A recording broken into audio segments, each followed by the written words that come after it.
إن الحمد لله نحمده ونستعينه ونستغفره ونعوذ بالله من شرور أنفسنا ومن سيئات أعمالنا من يهده الله فلا مضل له ومن يضلل فلا هادي له وأشهد أن لا إله إلا الله وحده لا شريك له وأشهد أن محمدا عبده ورسوله أما بعد فإن خير الحديث كتاب الله وخير الهدي هدي محمد صلى الله عليه وسلم وشر الأمور محدثاتها وكل محدثة بدعة وكل بدعة ضلالة وكل ضلالة في النار يا أيها الذين آمنوا اتقوا الله حق تقاته ولا تموتن إلا وأنتم مسلمون يا أيها الناس اتقوا ربكم الذي خلقكم من نفس واحدة وخلق منها زوجها وبث منهما رجالا كثيرا ونساء واتقوا الله الذي تساءلون به والأرحام إن الله كان عليكم رقيبا يا أيها الذين آمنوا اتقوا الله وقولوا قولا سديدا يصلح لكم أعمالكم ويغفر لكم ذنوبكم ومن يطع الله ورسوله فقد فاز فوزا عظيما بسم الله الرحمن الرحيم ألف لام را كتاب أنزلناه إليك لتخرج الناس من الظلمات إلى النور بإذن ربهم إلى صراط العزيز الحميد الله الذي له ما في السماوات وما في الأرض وويل للكافرين من عذاب شديد الذين يستحبون الحياة الدنيا على الآخرة ويصدون عن سبيل الله ويبغونها عوجا أولئك في ضلال بعيد وما أرسلنا من رسول إلا بلسان قومه ليبين لهم فيضل الله من يشاء ويهدي من يشاء وهو العزيز الحكيم ہر طرح کی حمد و ثنا اور تمام تر عظمت و بڑائی صرف اور صرف اللہ سبحانہ کو زیبا اور لائق ہے جو سارے جہان کا خالق و مالک مدبر و متصرف اور منظم ہے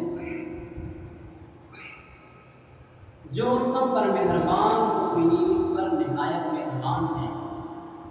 جو انصاف کے دن کا مالک بھی ہے اے اللہ تیری ہی ہم سب عبادت کرتے ہیں اور کرتے رہیں گے اور تجھی سے ہم سب مدد مانگتے ہیں اور مانگتے رہیں گے اے اللہ ہم سب کو اپنی رضا والی جگہ جنت کا سیدھا اور سچا راستہ دکھا کر اس پر چلا دیجیے یعنی نبیین صدیقین شہداء اور صالحین کے راستے جن پر تو نے اپنا فضل انعام فرمایا جو نہ تو یہود کی طرح عملی کوتاہی کی وجہ سے تیرے غضب اور غصے کا شکار ہوئے اور نہ ہی نصارہ کی طرح علم کی کمی کی بنا پر راستے سے آمین اے اللہ ہماری تمام درود و سلام نازل ہو تمام انبیاء کرام پر خصوصاً ہمارے نبی محمد صلی اللہ علیہ وسلم پر آپ کی آن اور اسلام میں نے آپ کے سامنے سورہ ابراہیم سورۃ نمبر 14 کی تلاوت کی جس میں اللہ تعالیٰ نے فرمایا بسم اللہ الرحمن الرحیم الف لام را کتاب انزلناه الیک لتخرج الناس من الظلمات الى النور اللہ تعالیٰ نے فرمایا اس کتاب کو یعنی اس قرآن کو ہم نے اس لیے اتارا آپ کی طرف، اے نبی آپ کی طرف ہم نے اس قرآن کو، اس کتاب کو اس لیے اتارا لِتُخْرِجَ النَّاسَ مِنَ الظُّلُمَاتِ، تاکہ آپ لوگوں کو اندھیروں سے نکالیں اِلَى النُّورِ، اور روشنی کی طرف لائیں۔ اندھیرا کیا ہے؟ یہ قرآن کے علاوہ جو بھی چیزیں دنیا میں ہیں وہ سب کے سب اندھیرا ہے۔ یہ جہالت، یہ اندھیرا ہے۔ قرآن کیا ہے؟ روشنی۔ تو اللہ تعالیٰ نے فرمایا ہم نے اس قرآن کو، اس کتاب، اس مبارک کتاب کو ہم نے آپ کی طرف اس لیے نازل کیا ہے نبی، تاکہ آپ لوگوں کو اندھیروں سے نکالیں، جہالت سے نکالیں، باطل سے نکالیں، اور حق کی طرف، روشنی کی طرف لائیں، روشنی کی طرف لائیں۔ وہ روشنی کیا ہے؟ روشنی یہ کتاب، یہ قرآن ہے جس کو اللہ نے آسمان سے نازل کیا، بِإِذْنِ رَبِّهِمْ إِلَىٰ صِرَاطٍ عَزِيزٍ مُّبِينٍ، اپنے رب کے حکم سے، یعنی اے نبی آپ اپنے رب کے حکم سے قرآن کی طرف لوگوں کو لائیں، قرآن کی طرف، روشنی کی طرف، اندھیروں سے نکال کر اپنے پروردگار کی اور ان کے بھی پروردگار کے حکم سے اس سیدھے راستے کی طرف، اس قرآن کی طرف آپ لوگوں کو لائیں، اِلَىٰ صِرَاطٍ عَزِيزٍ حَمِيدٍ، زبردست، طاقت والے، غلبے والے اور تعریف والے اللہ کی طرف آپ لوگوں کو بلائیں۔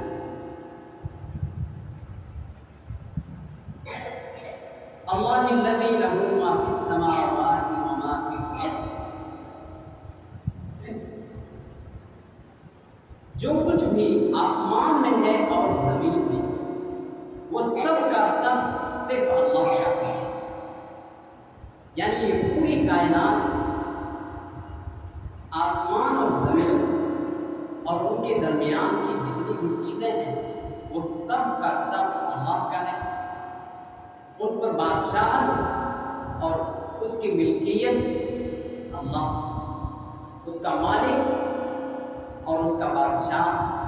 اور اس پر پورے طور سے قدرت رکھنے والا صرف اور صرف کون ہے؟ اللہ۔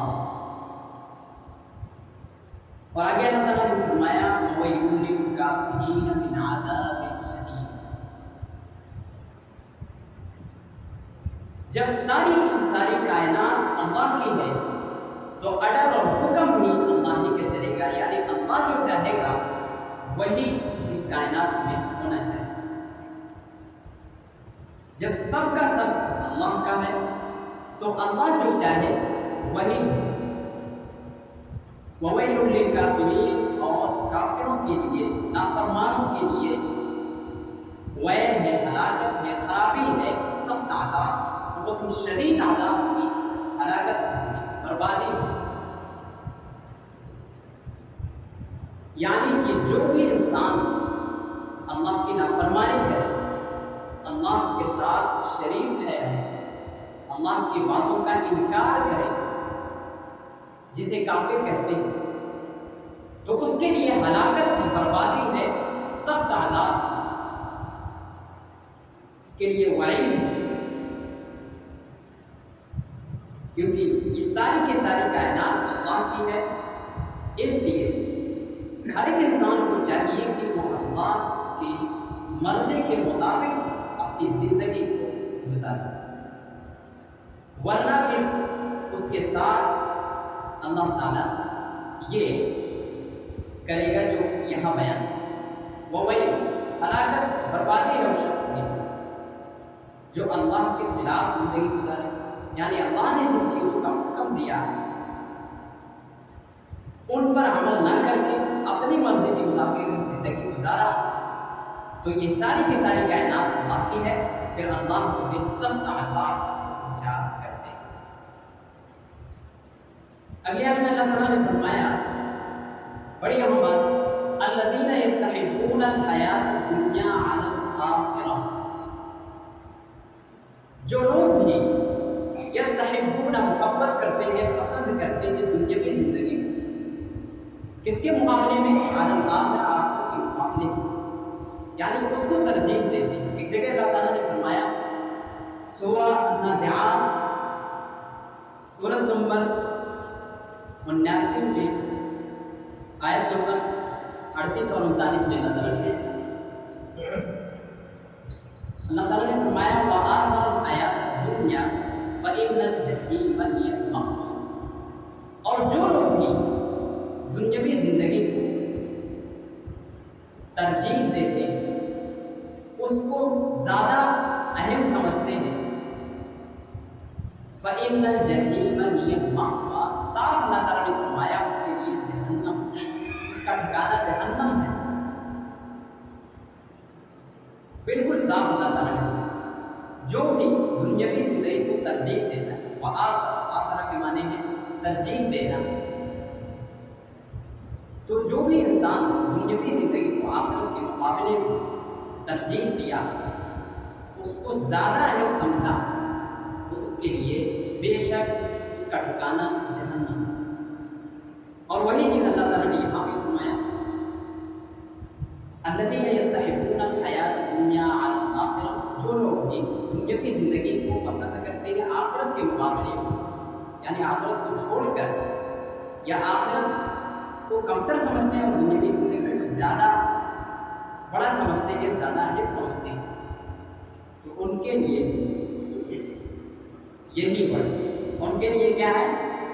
علی الآخرہ ویسدون، اور دوسرا جو یہ ہے کہ وہ اللہ کے راستے سے روکتے ہیں لوگوں کو قرآن سے، اور جو اللہ کے احکامات ہیں ان چیزوں سے لوگوں کو روکتے ہیں، ویسدون عن سبیل اللہ ویبغونها عوجا، اور اس میں یعنی قرآن میں اللہ کی باتوں میں ٹیڑھا پن نکالتے ہیں، کجی نکالتے ہیں، کمی نکالتے ہیں، وَيَبْغُونَهَا عِوَجًا، اس میں کمی تلاش کرتے ہیں تاکہ انہیں اس پر عمل نہ کرنا پڑے۔ تو یہ چیز ہے، یہ خرابیاں ہیں جس کی وجہ سے اللہ تعالیٰ نے سخت عذاب کی وہاں پر وعید بیان کی ہے، اور یہاں پر بھی اللہ تعالیٰ نے فرمایا اولئک فی ضلال بعید، ایسے لوگ بہت دور کی گمراہی میں جا پڑے، یعنی وہ حق کے بالکل بھی قریب نہیں، بہت دور کی گمراہی میں وہ حق کے قریب نہیں آ سکتے۔ جو لوگ بھی دنیاوی زندگی کو ترجیح دیں آخرت کے مقابلے میں، اور اللہ کے راستے سے ان کو روکیں، اور اس میں قرآن میں اللہ کی باتوں میں کجی تلاش کرتے ہیں، کمی تلاش کرتے ہیں، اس میں ٹیڑھا پن نکالتے ہیں،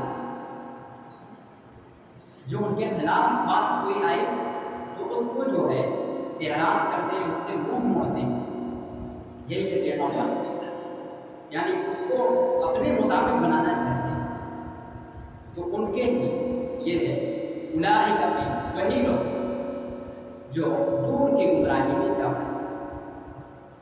اگلے آیت میں اللہ تعالیٰ نے فرمایا وَمَا أَرْسَلْنَا مِن رَّسُولٍ إِلَّا بِلِسَانِ قَوْمِهِ، اور کسی رسول کو ہم نے نہیں بھیجا مگر اس قوم کی زبان، یعنی ہر ایک رسول جس زمانے میں بھی ہم نے، جس قوم میں بھی ہم نے رسول کو بھیجا ہے، تو انہی کی لینگویج میں، انہی کی زبان میں ہم نے بھیجا، تاکہ کیا کریں؟ لِيُبَيِّنَ لَهُمْ، تاکہ انہیں ان آیتوں کو اور ان باتوں کی، یعنی جو اللہ نے اسے بتایا ہے، اللہ کی باتوں کو اچھی طرح وضاحت کر سکے۔ اگر دوسری زبان کا رسول ہوگا تو اچھی طرح وضاحت نہیں کر پائے گا، یا کرے گا تو لوگوں کو سمجھ میں اچھی طرح نہیں آئے، اس لیے اسی زبان میں اللہ تعالیٰ نے رسول کو ہر زمانے میں جس قوم کے لوگ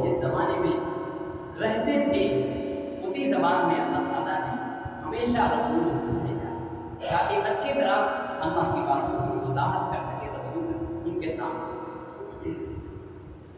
فَيُضِلُّ اللَّهُ مَن يَشَاءُ وَيَهْدِي مَن يَشَاءُ۔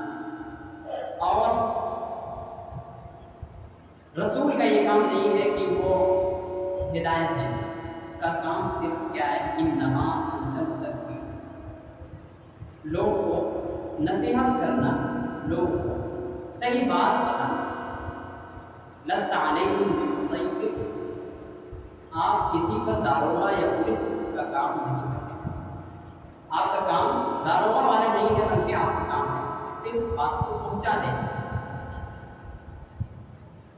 تو کیا فرمایا، فَيُضِلُّ اللَّهُ، تو اللہ جسے چاہے گا ہدایت دے گا، وَيَهْدِي، فَيُضِلُّ اللَّهُ، اور اللہ جسے چاہے گا گمراہ کرے گا، اور جسے چاہے گا وہی ہدایت۔ یعنی نبی کا کام صرف کیا بیان کیا کہ وہ وضاحت کر دے اللہ کی بات، اللہ کے کلام کی، اللہ کی کتاب کی۔ رسول کیا کرتا ہے، صرف وضاحت کر دیتا ہے، بیان کر دیتا ہے، اور اللہ کا کام ہے کہ جس کو چاہے اللہ ہدایت دے اور جسے اللہ چاہے گمراہ کرے۔ وَهُوَ الْعَزِيزُ الْحَكِيمُ، وہ ذات سب پر غالب اور حکیم حکمت والی ہے، یعنی اسے پتہ ہے کہ کس کو ہدایت دینا ہے اور کسے گمراہ کرنا ہے۔ وہ بہت ہی حکمت والا اور سب پر غالب، سب پر قدرت رکھنے والا۔ اللہ تعالیٰ سے دعا ہے کہ اللہ تعالیٰ ہم سب ان آیتوں پر اور قرآنی باتوں پر عمل کرنے کی توفیق عطا فرمائے، اور قرآن کو دلچسپی کے ساتھ سننے کی، سمجھنے کی، اور پھر اس پر اخلاص کے ساتھ عمل کرنے کی توفیق عطا فرمائے۔ جب تک زندہ رکھے صحیح ایمان سے اسلام پر زندہ رکھے، اور جب موت آئے تو صحیح ایمان سے۔ بارک اللہ لنا ولکم بالقرآن العظیم ونفعنا وإياكم